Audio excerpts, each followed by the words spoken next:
Welcome students. आज हम lecture 2 देखेंगे एसएससी जेई क्लासेस के लिए। लेक्चर 1 में जो टॉपिक हमने डिस्कस किए थे उसको मैं एक बार आपको रिवाइज करा देता हूं, तो बेटर होगा कि हम आगे का फिर जो कंटेंट है उसको इजीली समझ पाएंगे। तो चलिए मैं आपको स्टार्ट कराता हूं रिवीजन। तो फर्स्ट लेक्चर 1 में हमने स्टडी किया हुआ था। लेक्चर 1 में पहला टॉपिक क्या था? सबसे पहले हमने डिस्कस किया कि व्हाट इज इलेक्ट्रिसिटी। इलेक्ट्रिसिटी के बारे में हमने देखा। तो जितने भी हमारे घरों में अप्लायंसेस हैं वो किस चीज़ से चल रहे हैं उसके बारे में हमने समझा। और इस इलेक्ट्रिसिटी को डिफाइन करने के लिए एक थ्योरी के बारे में हमने स्टडी किया था, जो होती है मॉडर्न इलेक्ट्रॉन थ्योरी। ये बहुत ही इंपॉर्टेंट है फ्रेंड्स कि मॉडर्न इलेक्ट्रॉन थ्योरी आप लोग जानिए। तो अगर आपने पहला लेक्चर नहीं देखा है तो प्लीज़ आप उसको देख लीजिए पहले। मॉडर्न इलेक्ट्रॉन थ्योरी इन मैटर्स में जो मॉडर्न इलेक्ट्रॉन थ्योरी है उसके बारे में पढ़ा। थर्ड हमने देखा nature of electricity. Nature of electricity बोलने का मतलब क्या है? ठीक है, नेचर ऑफ इलेक्ट्रिसिटी मतलब कोई जो बॉडी है वो क्या कंडक्ट करेगी, ठीक है, करंट को, इलेक्ट्रिसिटी को कंडक्ट करेगी या नहीं करेगी, या वो पॉजिटिवली चार्ज है या निगेटिवली चार्ज है, उसके बारे में अगर आप बता पाते हैं तो that is nature of electricity.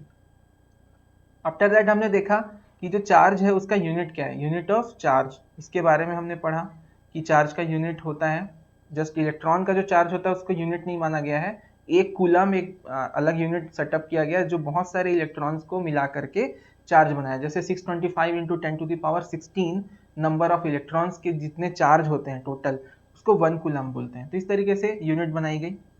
इसके बाद हमने देखा इलेक्ट्रॉन के बारे में। तो इलेक्ट्रॉन के बारे में क्या देखा हमने?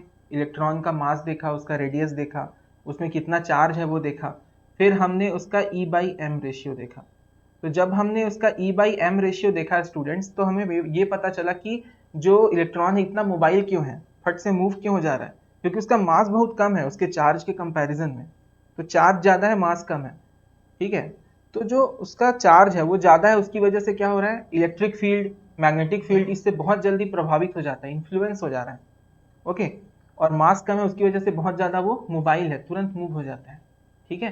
तो इसलिए हमने E/m का रेशियो का स्टडी किया, जिसमें हमने पाया कि जो 1.77 इंटू 10⁻11 क्या है आपका E/m रेशियो है इलेक्ट्रॉन का। सो ये हमारे लेक्चर 1 के टॉपिक्स थे students. Let us discuss our lecture 2। तो आज लेक्चर 2 में सबसे जो पहला और इम्पॉर्टेंट टॉपिक है वो इलेक्ट्रॉन की एनर्जी के बारे में है, ओके स्टूडेंट्स। सो सब आप लोग राइट कर लीजिए, एनर्जी ऑफ एन इलेक्ट्रॉन। इसको समझना बहुत इंपॉर्टेंट है अगर आपको इलेक्ट्रिसिटी को जानना है। तो ये थोड़ा बेसिक पार्ट में अभी डील कर रहा हूँ, क्योंकि डायरेक्टली इलेक्ट्रिकल के सब कंसेप्ट्स को पढ़ाना थोड़ा सा मुश्किल होता है। तो पहले मैं आपको इतना बेसिक दे रहा हूँ ताकि आप एक अच्छा बैकग्राउंड दिमाग में क्लियर कर पाएँ, और उसके बाद हम सारे अच्छे से ईजिली तरीके से सिंपल वे पे आपको पूरा हर चीज़ में सिखाता जाऊँ बेसिक से। तो एनर्जी ऑफ एन इलेक्ट्रॉन के बारे में हम बात करेंगे। तो दो एनर्जी होती है स्टूडेंट्स किसी भी इलेक्ट्रॉन में, उन दोनों के नाम मैं अभी आपको बताऊंगा। सबसे पहले मैं एक मॉडल बनाता हूँ यहाँ पे, एटॉमिक मॉडल, और उसको मैं आपको थोड़ा सा डिस्कस करके बताता हूँ। तो ये क्या है आपका न्यूक्लियाई है किसी एटम का, मैं मॉडल बना रहा हूँ।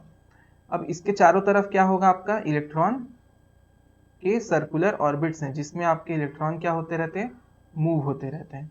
तो ये मैंने क्या बना दिया, इसके चारों तरफ सर्कुलर ऑर्बिट्स। धीरे धीरे मेरी ड्राइंग परफेक्ट भी होती जा रही है। चलिए, तो अभी अपन देखेंगे कि जो न्यूक्लियस है वो क्या होता है आपका, पॉजिटिव होता है, ओके। और जो इलेक्ट्रॉन्स इसमें होते हैं, है ना, इलेक्ट्रॉन्स जो होते हैं वो क्या होते हैं आपके, निगेटिवली चार्ज होते हैं। कैसा चार्ज होते हैं इलेक्ट्रॉन पे, निगेटिवली चार्ज होते हैं, ठीक है। मैं ऐसे रैंडम कुछ भी इलेक्ट्रॉन ले रहा हूँ, मैं इसको कोई स्पेसिफिक नहीं बता रहा हूँ। तो इसमें क्या होता है, निगेटिव चार्ज होता है, सभी इलेक्ट्रॉन्स पे निगेटिव चार्ज होता है। तो आपको पता है कि निगेटिव चार्ज और पॉजिटिव चार्ज एक दूसरे को क्या करते हैं, अट्रैक्ट करते हैं, मतलब एक दूसरे को अट्रैक्शन फोर्स लगाते हैं, ठीक है। अब एक और मैं बात बताऊंगा, उस पर क्या था कि इलेक्ट्रॉन जो है वो अपने ऑर्बिट में क्या करता रहता है, घूमता रहता है, उसका मास बहुत कम होता है, वहां पे राउंड करता रहता है, ठीक है। तो जब वो वहां पे रोटेट होता रहता है मतलब उसमें मोशन होता है, और किसी चीज में अगर मोशन है तो उसमें कौन सी एनर्जी आ जाती है, काइनेटिक एनर्जी। तो इलेक्ट्रॉन में सबसे पहली एनर्जी क्या है, काइनेटिक एनर्जी, ठीक है। काइनेटिक एनर्जी के बाद जो दूसरी एनर्जी वो ये है कि न्यूक्लियस में क्या पॉजिटिव चार्ज है, इलेक्ट्रॉन में क्या है, निगेटिव चार्ज है, तो निगेटिव और पॉजिटिव एक दूसरे को अट्रैक्ट करके रखते हैं, एक फोर्स लगता है उनके बीच, उसकी वजह से भी एक एनर्जी होती है इलेक्ट्रॉन में, उसको हम क्या बोल रहे हैं, पोटेंशियल एनर्जी। क्या बोलेंगे, पोटेंशियल एनर्जी। अब अगर टोटल एनर्जी आपको इलेक्ट्रॉन की निकालनी है तो E मतलब E टोटल, इलेक्ट्रॉन की टोटल एनर्जी वो होगी kinetic energy plus potential energy. इन दोनों एनर्जीज को अगर हम सम कर देते हैं तभी हमको क्या मिल रहा है, इलेक्ट्रॉन की टोटल एनर्जी मिलती है। अब आपको मैं एक और स्पेशल यहाँ पे नोट पॉइंट देना चाहूंगा, ये कंपटीशन एग्जाम के हिसाब से बहुत ही ज़्यादा इंपॉर्टेंट भी है, कि कौन से ऑर्बिट की, है ना, कौन से ऑर्बिट की एनर्जी सबसे ज़्यादा होती है। जैसे इसको मान लो n equals to 1, this is n equals to 2 and last जो सबसे लास्ट वाला है वो n इक्वल टू 3। तो कौन से नंबर ऑफ कौन से ऑर्बिट की एनर्जी सबसे ज़्यादा होगी, या कौन से ऑर्बिट में जो इलेक्ट्रॉन है उसकी एनर्जी सबसे ज़्यादा होगी। तो सबसे ज़्यादा एनर्जी किसकी होती है, लास्ट ऑर्बिट की होती है। Last orbit electron has very high energy compared to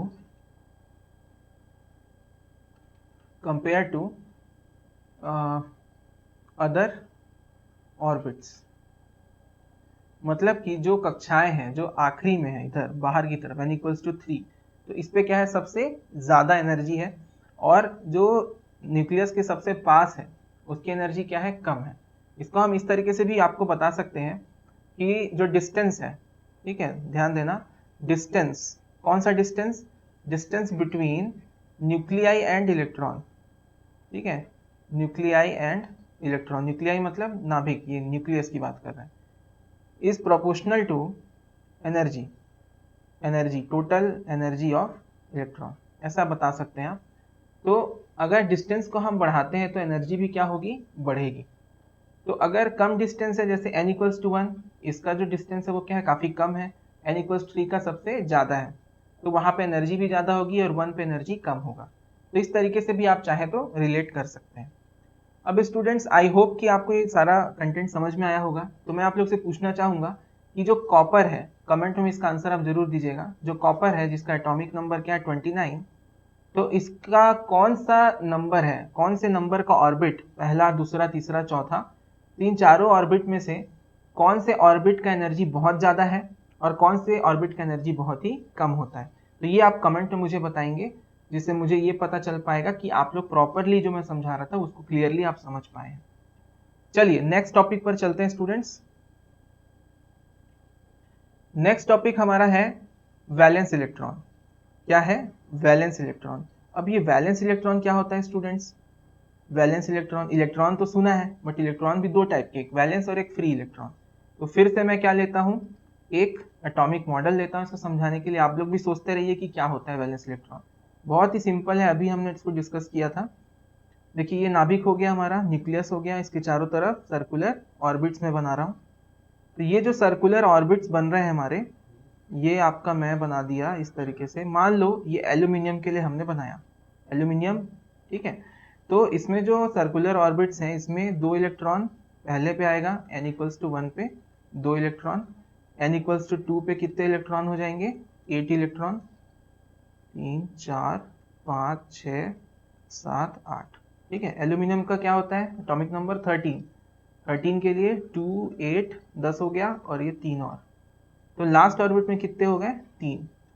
तो स्टूडेंट्स, जो लास्ट ऑर्बिट के ये जो 3 इलेक्ट्रॉन है, ये जो 3 इलेक्ट्रॉन है, ये सभी क्या कहलाएंगे, आपके वैलेंस इलेक्ट्रॉन। क्या कहलाएंगे, valence electron.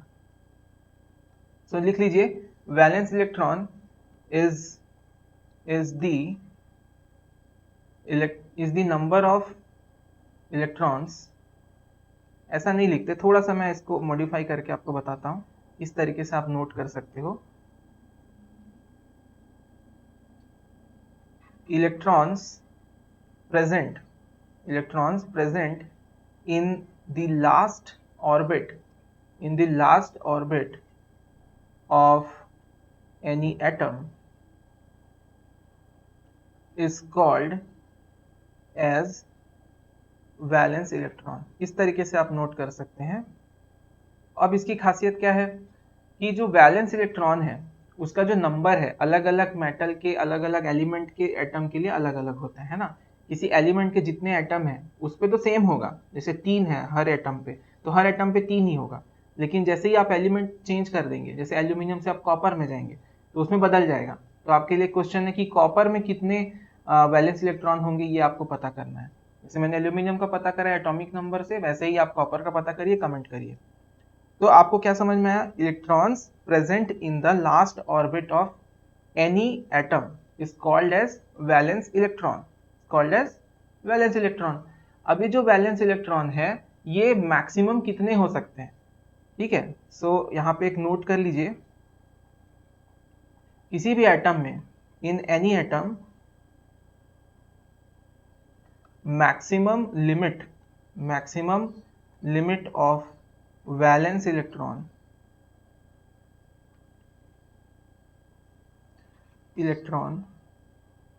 is 8, that is fixed। 8 से ज़्यादा नहीं होंगे। ये कितने होने चाहिए? 8 ही होने चाहिए। तो ये आपका थोड़ा सा मैंने एक ओरिएंटेशन दिया वैलेंस इलेक्ट्रॉन के बारे में। अब मैं आपको इस पे बताऊंगा एक और इम्पॉर्टेंट पॉइंट कि देखो, जो हमने अभी एनर्जी की बात की, तो ये जो वैलेंस इलेक्ट्रॉन है ये किस में होता है? लास्ट ऑर्बिट में। किस पे होता है? लास्ट ऑर्बिट में होता है। और लास्ट ऑर्बिट में जो इलेक्ट्रॉन है उसकी एनर्जी क्या होती है? काफ़ी हाई होती है। तो energy of valence electron is greater than all energy of all other orbit electrons. मतलब जो दूसरे ऑर्बिट में इलेक्ट्रॉन्स प्रेजेंट है उनकी एनर्जी से वैलेंस इलेक्ट्रॉन की एनर्जी ज़्यादा ही होती है, ठीक है। तो अब इसकी एनर्जी क्या है? काफ़ी ज़्यादा है, ठीक है। ये भी एक पॉइंट था जो आपको बताना था, इसको भी पूछा जा सकता है एग्जाम में, टेस्ट में। चलिए अब हम लोग लेते हैं नेक्स्ट केस कि जो वैलेंस इलेक्ट्रॉन है वो कैसे कंडक्टिविटी को बताएगा, कैसे इलेक्ट्रिकल कंडक्टर्स के क्लासिफिकेशन में सेट बैठेगा, वो मैं आपको बताता हूँ। जनरली इलेक्ट्रिकल में 3 तरह से बांटा गया है। किसको? 3 तरह से मटेरियल्स को बांटा गया है। पहला होता है कंडक्टर मटेरियल। कंडक्टर मटेरियल मतलब जो इलेक्ट्रिसिटी को पास करता है। दूसरा होता है इंसुलेटर, जो कि इलेक्ट्रिसिटी को पास नहीं करता। और तीसरा होता है सेमीकंडक्टर, जो कि इलेक्ट्रिसिटी को पास कर भी सकता है और नहीं भी। ये डिपेंड करता है इसके कंडक्टिविटी कंट्रोल के ऊपर कि किस तरीके की हम इम्प्योरिटीज ऐड कर रहे हैं। इसको थोड़ा डिस्कस करेंगे। अब ये वैलेंस इलेक्ट्रॉन से कैसे रिलेटेड है? अगर आपके पास कोई मैटर है या एलिमेंट है, एनवायरनमेंट में आपके पास एलिमेंट है या फिर कोई मैटर है, तो उस मैटर की जो इलेक्ट्रिकल कंडक्टिविटी है उसको आप वैलेंस इलेक्ट्रॉन से कैसे रिलेट कर सकते हैं, वो मैं बता रहा हूँ। तो अभी मैं यूज करूंगा NVE। ये आपको बताएगा number of valence electron, number of valence electrons. तो NVE बता रहा है नंबर ऑफ वैलेंस इलेक्ट्रॉन्स। अब इसकी मैक्सिमम वैल्यू क्या है? मैक्सिमम वैल्यू आपको अभी मैंने बताया था कितनी हो सकती है? 8 ही हो सकती है। सिर्फ क्या हो सकती है? 8 से ज़्यादा किसी भी एटम में नहीं होगी। तो कोई भी एलिमेंट है अगर उसका जो वैलेंस इलेक्ट्रॉन का काउंट है वो अगर NVE इज लेस देन 4, अगर वो क्या होता है? 4 से कम होता है, तो उस केस में उसको क्या बोलेंगे हम? कंडक्टर। और ये इलेक्ट्रिसिटी को क्या करेगा? पास करेगा। अब इसके एग्जाम्पल क्या हो सकते हैं? इसके एग्जाम्पल हो सकते हैं एल्यूमिनियम। एल्यूमिनियम का एटॉमिक नंबर कितना होता है? 13। 13 में आप करिए इसको, 2 पहले में आ जाएगा, 8 सेकंड में आ जाएगा, और तीसरे में क्या आ जाएगा? 3। तो ये जो 3 है वो क्या है? देखो 4 से क्या है? कम है। इसलिए क्या होगा? एल्यूमिनियम में 3 वैलेंस इलेक्ट्रॉन हो गए और ये कंडक्टर है। ऐसे ही सभी कंडक्टर जो होते हैं उसमें इस तरीके का होता है। तो आपने क्या देखा कि वैलेंस इलेक्ट्रॉन अगर आपको निकालना आता है तो आप इजीली बता सकते हैं कि वो एलिमेंट क्या है? कंडक्टर है कि इंसुलेटर है कि सेमीकंडक्टर है। अब और भी एग्जांपल्स हैं हमारे पास, जैसे कि आपको पता होगा कि कॉपर एग्जांपल है एक हमारे पास, एक हमारे पास सिल्वर का एग्जांपल है। तो मैं आप चाहूंगा कि आप लोग इसका भी आप निकालिए, काउंट बताइए कितने वैलेंस इलेक्ट्रॉन है। आपको क्या देखना है? लास्ट ऑर्बिट में कितने इलेक्ट्रॉन एकोमोडेट हुए उस एटम में, तो आप बता सकते हैं इजीली, ठीक है। तो ये आपका क्या हो गया, कंडक्टर हो गया। कंडक्टर में आप एल्यूमिनियम, कॉपर, सिल्वर और भी बहुत सारे होते हैं, उसको आप कैलकुलेट करके कमेंट कर सकते हैं। तो जनरली आप कॉपर और सिल्वर का मुझे बताएंगे। चलिए अब कंडक्टर के बाद कहाँ चलते हैं, इंसुलेटर में। तो इंसुलेटर में क्या होता है, जो नंबर ऑफ वैलेंस इलेक्ट्रॉन है वो ग्रेटर देन होता है 4 के। तो जब नंबर ऑफ वैलेंस इलेक्ट्रॉन क्या है, ग्रेटर देन है 4, उस केस में क्या होगा, जैसे आप अपन एग्जांपल ले लेते हैं नाइट्रोजन का। नाइट्रोजन का क्या होता है, एटॉमिक नंबर 7, तो ये टूटेगा 2 और 5 में। अब ये जो 5 है, दैट 5 इज ग्रेटर देन 4, इसलिए ये क्या होगा, एक इंसुलेटर होगा, इलेक्ट्रिसिटी को पास नहीं करेगा। ऐसे ही सल्फर का आप पता करके बताइए, कमेंट करिए मुझे, है ना। और नियॉन का कर सकते हैं, नियॉन का 10 होता है, सल्फर का 16 होता है। देख लीजिएगा, सल्फर का 16 होता है, 18, आप लोग उसको ट्राई करिएगा। या ऑक्सीजन का भी आप बता सकते हैं, ऑक्सीजन का, ऑक्सीजन में कितने वैलेंस इलेक्ट्रॉन है उसके हिसाब से बता सकते हैं कि इंसुलेटर है या नहीं है, ठीक है। इसके बाद आता है सेमीकंडक्टर। सेमीकंडक्टर एक स्पेशल टाइप की कैटेगरी होती है जिसमें आपका जो नंबर ऑफ वैलेंस इलेक्ट्रॉन है स्टूडेंट्स, वो होता है इक्वल टू 4। मतलब क्या होगा, वो एग्जैक्टली क्या होना चाहिए, 4 होना चाहिए। टोटल कितने थे, 8 थे, उसका क्या हाफ कितना हो जाएगा, 4। तो कितने होने चाहिए, 4 होने चाहिए। तो अगर वो 4 हैं, ठीक है, ये क्या है आपके 4 हैं, तो उस केस में आप क्या बोलेंगे कि ये सेमीकंडक्टर है। जैसे कि एग्जांपल बता देता हूं मैं आपको, कार्बन, कार्बन का होता है 6, तो 6 को क्या लिख सकते हैं, 2 और 4। तो ये जो 4 है, वैलेंस इलेक्ट्रॉन क्या हो गया, 4।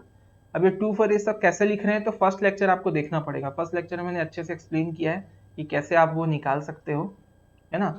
अब आपको मैं एक और फॉर्मूला भी बता देता हूँ ताकि आप कंफ्यूज ना हो। हर ऑर्बिट में आपको क्या देखना है, 2n² का फॉर्मूला यूज करना है। अब इसमें n इक्वल्स टू 1 रख लो, n इक्वल्स टू 2 रख लो, n इक्वल्स टू 3 रख लो, और इस तरीके से आप रखोगे तो 2 इंटू 1 स्क्वायर कितना आ गया, 2 आ गया। 2 इंटू 2 स्क्वायर कितना आ गया, 8 आ गया। 2 इंटू 3 स्क्वायर कितना आ गया, 18 आ गया। तो इस तरीके से नंबर ऑफ इलेक्ट्रॉन्स अलग अलग ऑर्बिट में आप निकाल सकते हो। आई होप आपको मैंने सारा कुछ क्लियर कर दिया वैलेंस इलेक्ट्रॉन के बारे में। अब चलिए मैं आपको फटाफट से बता देता हूँ फ्री इलेक्ट्रॉन्स। तो फ्री इलेक्ट्रॉन्स क्या होते हैं भाई, फ्री इलेक्ट्रॉन्स वैलेंस इलेक्ट्रॉन से बनते हैं, ठीक है। तो वैलेंस इलेक्ट्रॉन का कंसेप्ट अगर पता होगा तभी आप फ्री बता पाएंगे। तो देखिए, जो वैलेंस इलेक्ट्रॉन होता है ना हमारे ऑर्बिट में, देखिए ये क्या हो गया, न्यूक्लियाई हो गया, और न्यूक्लियाई के बराबर, सॉरी इसके बाद में क्या हो गया, सर्कुलर ऑर्बिट्स हो गए। ये मैं सर्कुलर ऑर्बिट ड्रॉ कर रहा हूँ, ये हमारे पास क्या आ गए, सर्कुलर ऑर्बिट्स आ गए। अब इसमें मैं इलेक्ट्रॉन्स को प्लेस कर देता हूँ, ठीक है, इस तरीके से।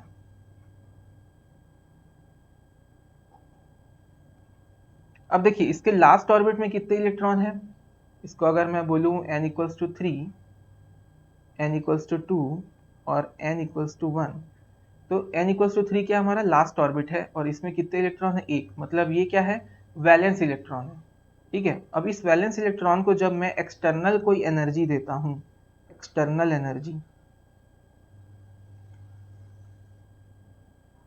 चूंकि ये क्या है, वैलेंस इलेक्ट्रॉन है, तो इसकी एनर्जी वैसे भी सभी इलेक्ट्रॉन से ज्यादा होगी। अब इस ज्यादा एनर्जी को भी और एनर्जी दे दूंगा तो क्या हो जाता है, ये यहाँ से फ्री हो जाता है, यहाँ से बाहर आ जाता है, और ये क्या बन जाता है, फ्री इलेक्ट्रॉन। इस ऑर्बिट से निकल करके फ्री हो जाता है। जैसे अभी मोशन क्या कर रहा था ऑर्बिट में, अब ये कहीं भी मोशन कर सकता है, फ्री हो गया, तो फ्री इलेक्ट्रॉन कहलाता है ये। और यही सबसे इंपॉर्टेंट पार्ट होता है किसी भी मतलब करंट के फ्लो होने के लिए, ठीक है, बहुत ही इंपॉर्टेंट चीज़ है।